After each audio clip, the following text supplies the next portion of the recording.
Hello guys, good morning. Welcome back na naman dito sa ating munting channel. Ngayon guys, araw ng linggo, andito tayo ngayon sa simbahan. Nag-attend tayo ng misa. Siyempre, pag araw ng linggo, kailangan nating kahit papaano magsimba tayo kasi pagpapasalamat man lang sa mga biyayang araw-araw nating natatanggap.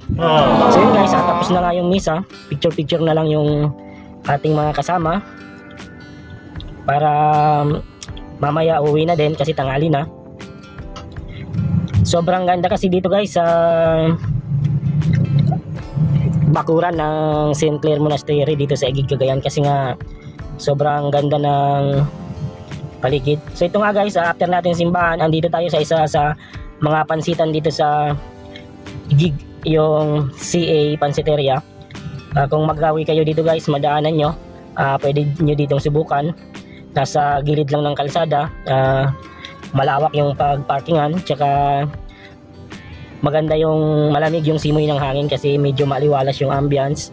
Tapos masarap din yung pansit dito guys. So sa 100 pesos mo, busog ka na din talaga at marerelax ka pa kasi presko yung ambience.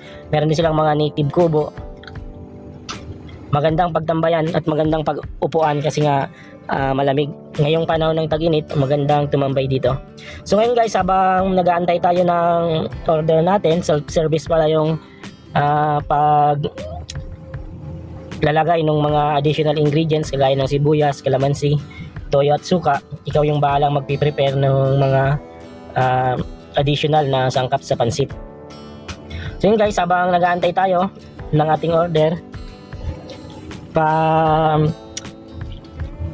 lamig-lamig tayo ng hangin kasi nga maganda yung presko yung hangin dito. So hindi ka maiinitan habang nag-aantay.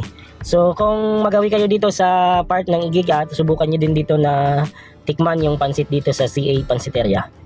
So along the highway lang, maganda yung lugar, malawak, maganda yung pagparkingan, tsaka presko.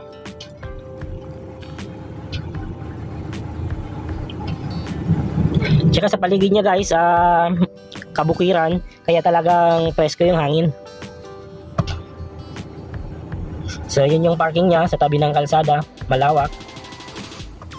At yung makikita niyo yung harap niya, malawak yung space. May dala kayong sasakyan, motor o ano man yung dala nyong sasakyan, ano man yung service nyo, pwede hindi ka mahirapan maghanap ng parking habang kumakain ka. So ito na guys, sinerve na yung pansit natin. Yung tinatawag na pansit batil patong dito sa Cagayan. So pansit siya guys, tapos may toppings ng karahay, yung parang lechong kawali, may liver, may mga gulay, iba't ibang gulay, at saka may itlog. Tapos meron din silang sabaw, malinamnam na sabaw, gawa yan sa itlog din. Tapos yan may mga additional na pangpalasa, sibuyas, kalamansi, toyo at suka. Depende sa panglasa nyo guys, kayo na yung magtitimpla ng additional yung pampalasa. So ito na guys, umpisa na nating tikman at i-review yung CA Pansit, yung pansit dito sa CA Pansiteria. So yun guys, happy Sunday, simba na rin kayo guys at magmerienda. Maraming salamat po sa inyong patuloy na pagsuporta dito sa aking munting channel, sa palagi niyong panonood dito sa aking mga walang kwentang vlog. Thank you. Peace out.